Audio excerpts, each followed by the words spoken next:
Plasma होता है जो अंदर की तरफ चिपचिपा सा पदार्थ होता है।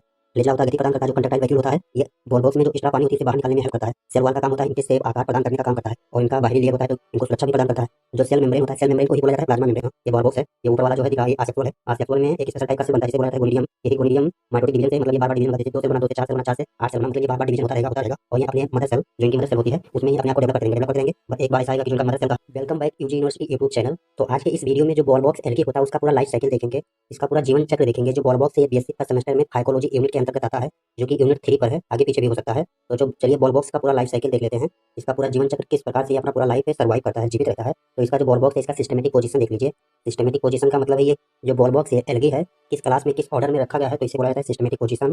तो जो इसका किंगडम है ये प्लांट किंगडम के अंतर्गत रखा गया है। डिवीजन है क्लोरोफाइटा, क्लास है क्लोरोफाइसी, ऑर्डर है बोल्बोकेल्स, फैमिली है बोल्बोकेसिया और जो इसका जीनस है बॉल बॉक्स है। तो चलिए अब इसका हम देखते हैं थाइलस स्ट्रक्चर। जो बॉल बॉक्स का इसका संरचना कैसा होता है, मतलब इसकी जो बॉडी होती है किस प्रकार से होती है। जो बॉल बॉक्स होता है या कॉलोनी बनाकर रहता है, मतलब ये कॉलोनियल एल्गी है। कॉलोनियल एल्गी में उसमें बहुत सारे छोटी-छोटी कोशिका होंगी, मतलब सेल का ग्रुप बना रहता है और ये कॉलोनी बना के रहते हैं। मतलब जो बॉल बॉक्स एल्गी है कॉलोनी में रहते हैं, कॉलोनी के फॉर्म में बहुत सारे बॉल बॉक्स एक जगह पर मिलकर रहते हैं, ग्रुप में रहते हैं, समूह में रहते हैं। और जो बॉल बॉक्स का डायग्राम देखेंगे तो किस प्रकार से, तो ये बॉल बॉक्स का पूरा कॉलोनी है, ग्रुप है। और जो इसके अंदर जो ग्रुप होंगे, छोटे-छोटे ग्रुप रहेंगे, इसे बोला जाता है सीनोबियम। और ये पूरे कॉलोनी के ऊपर एक लेयर होती है, मतलब एक सीट होती है जिसे बोला जाता है म्यूसिजिनेसस सीट बोला जाता है। ये बॉल बॉक्स के कॉलोनी के ऊपर रहता है। और इसमें बॉल बॉक्स में देखेंगे फ्लैजेला पाया जाता है। फ्लैजेला का कार्य क्या होता है, ये गति प्रदान करने का काम करता है, मतलब मूव करता है। जब एक जगह से दूसरी जगह पर जाएंगे तो ये फ्लैजेला हेल्प करता है। जब इस बॉल बॉक्स के कॉलोनी से एक एक बॉल बॉक्स को निकाल कर देखेंगे तो कुछ इस टाइप से दिखेगा। तो ये फ्लैजेला है जो गति प्रदान करने का काम करता है। जो कंट्रैक्टाइल वैक्यूल होता है बॉल बॉक्स में, इसका काम होता है जो बॉल बॉक्स के अंदर एक्स्ट्रा पानी है उसे बाहर निकालने का काम कौन करता है, कंट्रैक्टाइल वैक्यूल करता है। और इसमें क्या पाया जाता है, आई स्पॉट पाया जाता है। आई स्पॉट का काम ये होता है जब ये फोटोसिंथेसिस करते हैं, प्रकाश संश्लेषण करते हैं, तो जो सूर्य का प्रकाश है किधर है, लाइट का प्रकाश किधर है, तो उसी तरफ ये मूव करते हैं। मतलब ये प्रकाश संश्लेषण को डिटेक्ट करते हैं। और इनके अंदर क्या होगा, न्यूक्लियस होगा। न्यूक्लियस के अंदर क्या होगा, न्यूक्लियस होगा, जहाँ पर इनका जेनेटिक मटेरियल होता है। और क्या होगा, इनके अंदर क्लोरोप्लास्ट होगा। क्लोरोप्लास्ट का जो होता है वो कप शेप का होता है। इसमें क्लियर नहीं दिख रहा है, जब आप आगे दिखाएंगे दूसरा डायग्राम तो वहाँ पर जो क्लोरोप्लास्ट है वो कप शेप का होता है।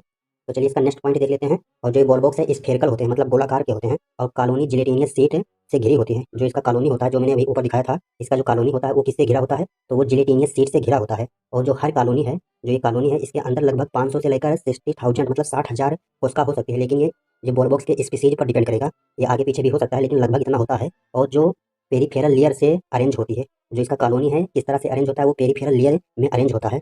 और हर सेल जो होता है, जो बॉल बॉक्स का कॉलोनी से एक कोशिका निकाल कर देखेंगे तो वो किस तरह से दिखाई देता है, वो क्लेमाइडोमोनास जो एल्गी होता है उसी तरह से दिखाई देता है। और जो क्लेमाइडोमोनास एल्गी किस तरह से दिखाई देता है, तो अगर उसका जो कोशिका निकाल कर देखेंगे तो इस टाइप से क्लेमाइडोमोनास दिखता है, इसी टाइप से बॉल बॉक्स भी दिखता है। और इसमें जो ऊपर का होता है वो थोड़ा कम होता है और नीचे का साइड थोड़ा चौड़ा होता है। इसी तरह से क्लेमाइडोमोनास भी दिखता था। इसी तरह से बॉल बॉक्स का एक कोशिका निकाल कर देखेंगे तो इसी टाइप से ये भी दिखता है। और इनमें क्या क्या पाया जाता है, क्या क्या फीचर होता है, तो उनमें होता है फ्लैजेला होता है। फ्लैजेला जोड़े में रहेगा, मतलब ये बाई फ्लैजेलेट होते हैं। और जो फ्लैजेला का कार्य होता है वो मूवमेंट में हेल्प करता है, मतलब गति प्रदान करने में हेल्प करता है। और जो इनमें क्लोरोप्लास्ट होगा वो कप शेप का होगा। कप शेप का मतलब है कुछ इस तरह से इनमें क्लोरोप्लास्ट पाया जाएगा। जब डायग्राम देखेंगे तो वहाँ पर आपको दिखेगा। और इनमें पायरोनाइट्स होगा जो कि स्टार्च बॉडी के लिए है। आई स्पॉट का काम क्या होता है कि सूर्य का प्रकाश किधर है उसी तरफ ये मूव कर जाते हैं प्रकाश संश्लेषण करने के लिए।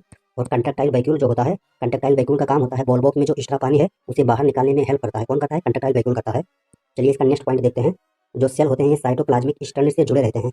जुड़े क्यों रहते हैं, जुड़े इसलिए रहते हैं क्योंकि जिनका कॉलोनी है इनका कोऑर्डिनेशन बना रहे। कोऑर्डिनेशन ये कॉलोनी के रूप में रहते हैं। अगर इनका कोऑर्डिनेशन टूट जाएगा तो ये बिखर जाएंगे, इनकी कॉलोनी बिखर जाएगी। तो अब चलिए जो बॉल बॉक्स एल्गी है उसमें भोजन किस प्रकार से, इनका पोषण कैसा होता है, मतलब मोड ऑफ न्यूट्रिशन देख लेते हैं। यहाँ पर ये नेक्स्ट हाइडिंग है, नेक्स्ट टॉपिक है मतलब। तो बॉल बॉक्स में फोटो ऑटोट्रॉफिक होते हैं, मतलब ये स्वपोषी होते हैं। और कैसे भोजन बनाते हैं, प्रकाश संश्लेषण की सहायता से भोजन बनाते हैं। और इनमें कौन सा पिगमेंट पाया जाएगा, क्लोरोफिल पाया जाएगा। क्लोरोफिल पिगमेंट क्या करता है, इन्हें कलर प्रदान करने का कार्य करता है। क्लोरोफिल जिसमें पाया जाता है वो कैसा कलर देता है, वो ग्रीन कलर देता है। और ये क्लोरोफिल के द्वारा फोटोसिंथेसिस करते हैं, मतलब प्रकाश संश्लेषण करते हैं और अपना भोजन बनाते हैं। अगर जो बॉल बॉक्स एल्गी को बाहर निकाल कर कॉलोनी से बाहर निकालेंगे तो कुछ इस तरह से दिखाई देता है। इसी तरह से क्लेमाइडोमोनास भी दिखता है, इसी तरह से बॉल बॉक्स भी दिखता है। तो इसमें बाई फ्लैजेला होता है, मतलब दो फ्लैजेला पाया जाता है। फ्लैजेला का काम होता है मूवमेंट में, गति प्रदान करने, एक जगह से दूसरी जगह जाने में हेल्प करता है। और साइटोप्लाज्मा होता है, साइटोप्लाज्मा होता है जो अंदर की तरफ चिपचिपा सा पदार्थ होता है। फ्लैजेला होता है गति प्रदान करता है, जो कंट्रैक्टाइल वैक्यूल होता है ये बॉल बॉक्स में जो एक्स्ट्रा पानी होती है इसे बाहर निकालने में हेल्प करता है। सेल वॉल का काम होता है इनके शेप आकार प्रदान करने का काम करता है। और इनका बाहरी लेयर होता है तो इनको सुरक्षा भी प्रदान करता है। जो सेल मेम्ब्रेन होता है, सेल मेम्ब्रेन को ही बोला जाता है प्लाज्मा मेम्ब्रेन। तो प्लाज्मा मेम्ब्रेन का काम क्या होता है, प्लाज्मा मेम्ब्रेन जो होता है बहुत सेलेक्टिव परमेबल होता है, मतलब बहुत सेलेक्ट किए हुए चीज़ों को अंदर आने देती है। जो इसको जरूरत है उसी को अंदर आने देगा। और इसमें क्या पाया जाएगा, पायरिनोइड्स पाया जाएगा।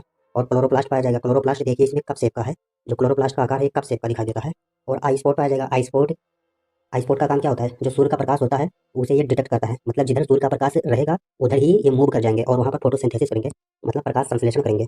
और जो बॉल बॉक्स है इसमें न्यूक्लियस पाया जाएगा, और न्यूक्लियस के अंदर क्या होता है, न्यूक्लियस होता है, न्यूक्लियस के अंदर डीएनए जेनेटिक मटेरियल होता है। तो इस टाइप से कुछ था बॉल बॉक्स का स्ट्रक्चर। तो चलिए इसका नेक्स्ट पॉइंट देखते हैं, हैबिटेट। हैबिटेट का मतलब होता है जो ये बॉल बॉक्स एल्गी है कहाँ पर पाया जाएगा। तो इसका जो टॉपिक हेडिंग डालते हैं हैबिटेट डालते हैं, मतलब इनका वास स्थान है, कहाँ पर पाए जाएंगे। तो जो बॉल बॉक्स होता है या फ्रेश वाटर में पाया जाता है। फ्रेश वाटर का मतलब है, फ्रेश वाटर उन्हें बोलते हैं जो नदी तालाब नहर के पानी को फ्रेश वाटर बोला जाता है। तो जो बॉल बॉक्स है या फ्रेश वाटर पॉन्ड्स और डिचेस स्टेगनेंट वाटर में पाया जाता है, इन्हें मीठा पानी भी बोला जाता है। और ये अक्सर पानी की सतह पर ग्रीन बॉल, जैसे जो बॉल बॉक्स है ये कॉलोनी बनाकर रहता है, जब भी कॉलोनी बनाते हैं लगभग 50 से 60 हज़ार कोच का मिलकर, तो ये किस तरह से दिखते हैं, ये एक गेंद के जैसा दिखते हैं। और ये ग्रीन दिखते हैं। ग्रीन क्यों दिखते हैं, क्योंकि इसमें क्लोरोफिल पिगमेंट पाया जाता है। क्लोरोफिल पिगमेंट के रीजन से ये ग्रीन दिखते हैं। तो वही लिखा हुआ है कि ये अक्सर पानी की सतह पर ग्रीन बॉल की तरह दिखाई देते हैं, हरी गेंद की तरह दिखाई देते हैं। तो अब चलिए हम बॉल बॉक्स का जो रिप्रोडक्शन होता है, मतलब बॉल बॉक्स में प्रजनन कैसा होता है उसे देख लेते हैं। जो बॉल बॉक्स होता है इसमें दो प्रकार का रिप्रोडक्शन होता है, एक होता है असेक्सुअल रिप्रोडक्शन, एक होता है सेक्सुअल रिप्रोडक्शन। अब चलिए एक एक करके जान लेते हैं कि असेक्सुअल रिप्रोडक्शन कैसा होता है और सेक्सुअल रिप्रोडक्शन कैसा होता है। तो पहले असेक्सुअल रिप्रोडक्शन देखिए, हिंदी में बोलते हैं अलैंगिक प्रजनन कैसे होता है। ये सारी चीज़ें आप हाई स्कूल इंटर में पढ़ चुके हैं, आप जानते हैं, पर रिवीजन करने की जरूरत है। ये असेक्सुअल रिप्रोडक्शन रिप्रोडक्टिव सेल के द्वारा होता है। जो असेक्सुअल रिप्रोडक्शन होता है ये स्पेशल टाइप का सेल बनाता है जिसे बोला जाता है गोनिडिया। अभी जब डायग्राम समझेंगे वहाँ पर समझेंगे डिटेल में। और ये गोनिडिया जो स्पेशल टाइप का सेल है, ये गोनिडिया ये वेजिटेटिव सेल से बड़े होते हैं और पीछे की ओर स्थित होते हैं। मतलब जब ये बॉल बॉक्स का स्ट्रक्चर देखेंगे, तो बॉल बॉक्स का स्ट्रक्चर जो आगे की तरफ होता है, मैं इसे सेलेक्ट कर लेता हूँ पहले। जो बॉल बॉक्स का स्ट्रक्चर होता है आगे की तरफ होता है उसका थोड़ा सा वो कम होता है, और जो पीछे की तरफ होता है वो थोड़ा सा चौड़ा होता है। तो जो आगे की तरफ होता है उसे बोला जाता है इंटीरियर इंड, और जो पीछे होता है जो चौड़ा वाला भाग होता है उसे बोला जाता है पोस्टीरियर इंड। तो जो गोनिडिया है ये वेजिटेटिव सेल से बड़ा होता है और पीछे की तरफ होता है, मतलब पोस्टीरियर इंड में होता है। और ये गोनिडिया एक स्पेशल टाइप का सेल होता है। और जो वेजिटेटिव सेल है ये मौजूद होता है लेकिन ये रिप्रोडक्शन नहीं करता है, डायग्राम में आपको समझा दूंगा। तो जो हर गोनिडियम है ये बार बार क्या करता है, माइटोटिक डिवीजन करता है, और माइटोटिक डिवीजन से ये नई डाटर कॉलोनी बनाते हैं। और जो डाटर कॉलोनी होता है ये धीरे धीरे मदर कॉलोनी के अंदर डेवलप होती रहती है। मतलब ये जो गोनिडियम है ये माइटोटिक डिवीजन करेगा और नई कॉलोनी बनाएगा, और ये जो नई कॉलोनी है ये मदर सेल के अंदर ही डेवलप होता रहता है। और ये बाहर बाहर निकलकर स्वतंत्र रूप से ग्रो करते हैं। बाहर कब निकलते हैं, जब इनकी मदर कॉलोनी होती है वो ब्लास्ट हो जाता है, मतलब वो टूट जाता है और ये बाहर निकल आते हैं। तो जो बॉल बॉक्स था उसमें दो टाइप से रिप्रोडक्शन होता था, एक होता था सेक्सुअल रिप्रोडक्शन, एक होता था असेक्सुअल। जो आपने ऊपर पढ़ा था वो असेक्सुअल रिप्रोडक्शन था। अब हम चलिए देखते हैं कि सेक्सुअल रिप्रोडक्शन कैसा होता है। हिंदी में इसे बोलते हैं लैंगिक प्रजनन। तो चलिए सेक्सुअल रिप्रोडक्शन कैसा होता है उसे देख लीजिए। जो बॉल बॉक्स का जो सेक्सुअल रिप्रोडक्शन होता है ओगैमस टाइप का होता है। ओगैमस का मतलब होता है कि इसमें जो स्पर्म होगा और एग के मिलने से फर्टिलाइजेशन होता है, मतलब निषेचन बोला जाता है, निषेचन। तो यह आइसोगेमस और इंजियोगेमस और ओगैमस हो सकता है, लेकिन जो आइसोगेमस इंजियोगेमस ओगैमस है ये बॉल बॉक्स के स्पीसीज पर डिपेंड करेगा कि ये कौन सा स्पीसीज है। लेकिन मोस्टली केस में क्या होता है, मोस्टली केस में बॉल बॉक्स में ओगैमस टाइप का रिप्रोडक्शन होता है। तो इसका नेक्स्ट पॉइंट है जो मोस्ट स्पीसीज में ओगैमस टाइप का रिप्रोडक्शन होता है। और जो मेल रहेगा, जो मेल कॉलोनी स्पर्म पैकेट बनाएगा। जो बॉल बॉक्स होता है वो कॉलोनी बनाकर रहता है, तो उसमें जो मेल मेल बॉल बॉक्स रहेगा वो स्पर्म का पैकेट बनाता है, और जो फीमेल कॉलोनी रहेगा वो क्या बनाएगा, एग बनाएगा। जो स्पर्म बनाता है, मतलब जो मेल होता है उसका जो स्पर्म होता है वो तैरता हुआ जो अंडाणु के पास पहुंच जाता है, मतलब फीमेल गैमेट्स के पास पहुंच जाता है। मेल वाला गैमेट कहाँ पहुंचता है, फीमेल के पास पहुंचता है। और जब मेल और फीमेल दोनों एक जगह पर हो जाएंगे तो क्या करेंगे, फर्टिलाइजेशन करेंगे, मतलब इसे निषेचन बोला जाता है। तो जब ये फर्टिलाइजेशन करेंगे तो फर्टिलाइजेशन के बाद क्या होता है, जाइगोट बनता है। तो चलिए इसका जो डायग्राम है डायग्राम के माध्यम से समझ लीजिए। मैं इसे थोड़ा छोटा कर लूँ जैसे आपको दिखे। तो यहाँ पर आप समझिए कोई बॉल बॉक्स, जो बॉल बॉक्स एल्गी है उसकी कोई कॉलोनी है। ये ऊपर वाला है ये असेक्सुअल रिप्रोडक्शन को प्रेजेंट करने का तरीका है, मतलब इसे और तरीके से भी प्रेजेंट कर सकते हैं। तो मैं समझाने के लिए, तो ऊपर वाला असेक्सुअल रिप्रोडक्शन है और नीचे वाला सेक्सुअल रिप्रोडक्शन है। तो ये कैसे होता है उसे देख लीजिए। जो असेक्सुअल जो रिप्रोडक्शन होता है ये फेवरेबल कंडीशन में होता है, मतलब जब परिस्थिति अनुकूल रहेगी तभी असेक्सुअल रिप्रोडक्शन होगा। तो जो असेक्सुअल रिप्रोडक्शन होता है इसमें वेजिटेटिव सेल भी पाया जाता है, लेकिन जो वेजिटेटिव सेल होता है वो रिप्रोड्यूस नहीं करता है, मतलब वो प्रजनन नहीं करता है। प्रजनन कौन करता है, इसमें असेक्सुअल रिप्रोडक्शन में एक स्पेशल टाइप का सेल बनता है, मतलब सेल डेवलप होता है। और जो सेल डेवलप होगा वो कॉलोनी के अंदर रहेगा। और जो स्पेशल टाइप का सेल डेवलप होगा उसे क्या बोला जाता है, उसे बोला जाता है गोनिडियम बोला जाता है। और यही गोनिडियम बार बार माइटोटिक डिवीजन करेगा और नई डाटर कॉलोनी बनाएगा। जो स्पेशल टाइप का सेल बना था वही माइटोटिक डिवीजन करके बार बार डिवीजन करके नई डाटर सेल बनाएगा। और ये डाटर कॉलोनी जो बना है ये अभी पेरेंट के अंदर ही है, पेरेंट के अंदर रहते हुए अपने आप को डेवलप रहेगा और डेवलप करता जाएगा। फिर जो पेरेंट कॉलोनी है ये डैमेज हो जाएगा, मतलब ये ब्लास्ट हो जाएगा। जो ये गोनिडियम अपने आप को पेरेंट सेल के अंदर डेवलप करेगा और यहीं पर वो ब्लास्ट होकर के ये बाहर निकल आएगा, और ये बाहर निकल कर फिर नई बॉल बॉक्स से कॉलोनी बना लेंगे। इस टाइप से असेक्सुअल रिप्रोडक्शन होता है। पहले क्या होगा, एक स्पेशल टाइप का सेल बनेगा जिसे बोला जाएगा गोनिडियम, और गोनिडियम माइटोटिक डिवीजन करके अपने आप को मदर सेल के अंदर डेवलप करता रहेगा, और यही मदर सेल जब इनका ब्लास्ट हो जाएगा तो ब्लास्ट होकर ये फिर नया बॉल बॉक्स कॉलोनी बनाएंगे। इस प्रकार से इनका असेक्सुअल रिप्रोडक्शन कंप्लीट हो जाता है। तो चलिए बॉल बॉक्स का जो निचला वाला है, मतलब ये सेक्सुअल रिप्रोडक्शन किस टाइप का होता है उससे देख लेते हैं। तो बॉल बॉक्स जो होता है ये मोस्टली किस टाइप का रिप्रोडक्शन करता है, तो मोस्टली ये ओगैमस टाइप का करता है। ओगैमस का मतलब है कि जो इसमें मेल और फीमेल गैमिट्स हैं इनका आकार अलग अलग होता है। और जो सेक्सुअल रिप्रोडक्शन है, इसमें दो प्रकार की गैमेटेंजिया डेवलप होती है। एक एंथीडियम होगा, एक ओगोनियम होगा। जो एंथीडियम है यह मेल सेक्स आर्गन होता है, मतलब ये स्पर्म सेल को बनाता है। और जो ओगोनियम होता है, ये ओगोनियम क्या है, ओगोनियम फीमेल सेक्स आर्गन है, जो कि सिंगल सेल से मतलब एक से बना होता है। और जब ये स्पर्म सेल है, ये बाहर निकलकर एक की तरफ तैरता है। जो एंथीडियम है, इसका जो स्पर्म सेल है, ये बाहर निकलता है और ये एक की तरफ बढ़ता है। और ये किसके हेल्प से जाता है, ये इसमें स्पर्म सेल में क्या होता है, फ्लैजिला होता है। और यही फ्लैजिला एक की तरफ बढ़ता है। जब ये दोनों आपस में मिलेंगे तो क्या होगा, फर्टिलाइजेशन होगा। फर्टिलाइजेशन का मतलब है निषेचन होगा। मतलब जो फीमेल का इग है, अंडाणु है, और जो मेल का स्पर्म है, ये दोनों आपस में मिलेंगे। जब ये आपस में दोनों जब मिलेंगे तो क्या बनाएंगे, जाइगोट बनाएंगे। जाइगोट का मतलब है 2n बनाएंगे। और फिर ये आगे चलकर क्या करेंगे, मियोसिस डिवीजन करेंगे। और मियोसिस डिवीजन के बाद क्या बनेगा, डाटर कॉलोनी बनेगा। और डाटर कॉलोनी से क्या बनेगा, फिर ये नया बॉल बॉक्स एल्गी बना लेंगे।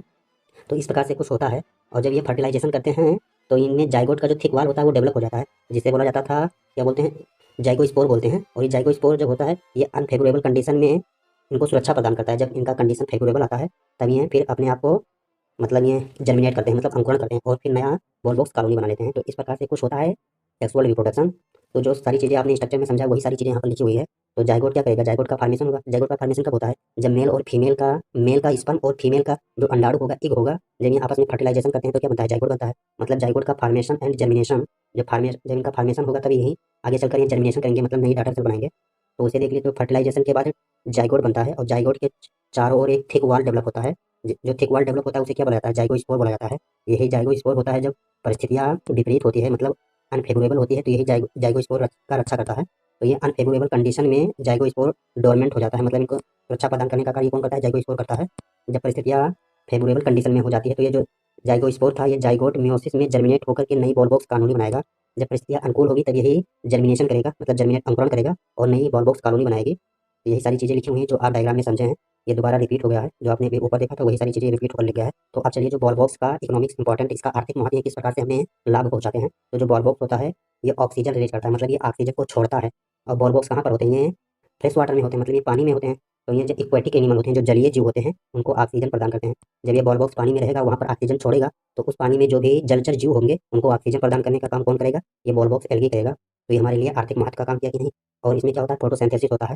फोटोसिंथेसिस के द्वारा ये कार्बन डाइऑक्साइड को एब्जॉर्ब करते हैं। एब्जॉर्ब का मतलब है ये ग्रहण कर लेते हैं, अपने आप में अंदर ले लेते हैं और वाटर इकोसिस्टम को बैलेंस करते हैं। ये कार्बन डाइऑक्साइड को अपने आप में जब ये अंदर लेंगे तो हमारा जो इन्वायरमेंट है वो थोड़ा सा स्वच्छ हो जाएगा। कार्बन डाइऑक्साइड की मात्रा कमी हो जाएगी, होगा लेकिन कुछ मात्रा में होगा, लेकिन ये लाभदायक हैं। और इनके कुछ स्पीसीज बायो इंडिकेटर के रूप में यूज होते हैं। मतलब ये जो ये जल में रहते हैं, ये एक सूचना संकेत भेजते हैं। अगर जब वहाँ का जो वाटर है अगर वो प्रदूषण होने लगता है तो ये बायो इंडिकेटर का काम करते हैं। और जो ये बॉल बॉक्स होता है, ये रिसर्च में भी हेल्प करता है। जो बॉल बॉक्स की मल्टी लेयर होती है, मतलब बहुकोषीय जो इनकी परत होती है, ये इवोल्यूशन को समझने में मदद करता है। जो बॉल बॉक्स को हम आधुनिक जीव की तरह इस्तेमाल कर सकते हैं, क्योंकि इनकी जो मल्टी लेयर होती है ये हेल्प करती है। तो जो आपने ऊपर समझा है पूरा लाइफ साइकिल, वही यहाँ पर इस डायग्राम में है। इस डायग्राम में थोड़ा और डिटेल में है, तो वीडियो बहुत लंबी हो जाएगी, थोड़ा ये जल्दी से बता देता हूँ। ये बॉल बॉक्स है, ये ऊपर वाला जो है दिख रहा है, ये आसेक्सुअल है। आसेक्सुअल में एक स्पेशल टाइप का सेल बनता है जिसे बोला जाता है गोनिडियम। यही गोनिडियम माइटोटिक डिवीजन से, मतलब ये बार बार डिवीजन होगा, जैसे 2 सेल बना, 2 से 4 सेल बना, 4 से 8 सेल बना, मतलब ये बार बार डिवीजन होता रहेगा, होता रहेगा। और ये अपने मदर सेल, जो इनकी मदर सेल होती है, उसमें ये अपने आप को डेवलप करते रहेंगे, डेवलप करते रहेंगे। बट एक बार ऐसा आएगा कि जो इनका मदर सेल का है, इनका जो म्यूसिक जैसे सीट होता है वो ब्लास्ट हो जाएगा, टूट जाएगा, और ये बाहर निकल कर एक नई बॉल बॉक्स कॉलोनी बना लेंगे। लेकिन जो ये आसेक्सुअल रिप्रोडक्शन का जो कंडीशन है, लेकिन ये प्रतिकूल परिस्थिति में नहीं होगा, ये अनुकूल परिस्थिति में होता है। जो असेक्सुअल रिप्रोडक्शन है ये फेवरेबल कंडीशन में होता है। और ये सेक्सुअल रिप्रोडक्शन किस टाइप से करते हैं, तो सेक्सुअल जो रिप्रोडक्शन होता है इसमें 2 टाइप से गैमेटेंजिया बनता है। कौन कौन सा गैमेटेंजिया, एक एंथीडियम होगा, एक होगा ओगोनियम होगा। ओगोनियम से क्या बनेगा, उसमें एग रहता है, और एंथीडियम में मेल होता है, तो इसमें स्पर्म सेल रहेगा। यहाँ पर ये दोनों आकर इधर से देखिए, जो मदर सेल होगा मतलब ओवेमिस होगा, और यहाँ से एंथीडियम, दोनों का आकर यहाँ पर फर्टिलाइजेशन होगा, मतलब 2n बनेगा। और ये 2n जाइगोट बनेगा, फिर यही जाइगोट मियोसिस डिवीजन करके जो स्पोर बनाएंगे, और जब परिस्थिति अनुकूल आएंगी तो ये फिर नया कॉलोनी बना लेंगे। और इस प्रकार से कुछ फिर इनका ब्रांच बन जाता है, मतलब इनका नया बॉल बॉक्स की कॉलोनी बन जाता है। तो इसका जो प्रोसेस होता है, मैं आपको इसके पीडीएफ में लगा दूंगा, आप टेलीग्राम चैनल से वहाँ जाकर डाउनलोड कर लीजिएगा। तो चैनल पर पहली बार है तो चैनल को सब्सक्राइब कर दीजिएगा, और वीडियो पसंद आए तो लाइक कर दीजिएगा। और इस वीडियो में जो आपने समझा है, आपको कितना समझ में आया, कितना समझ में नहीं आया, तो आप कमेंट करके जरूर बताएंगे। तो thank for watching my video, फिर मिलते हैं नेक्स्ट वीडियो में। कमेंट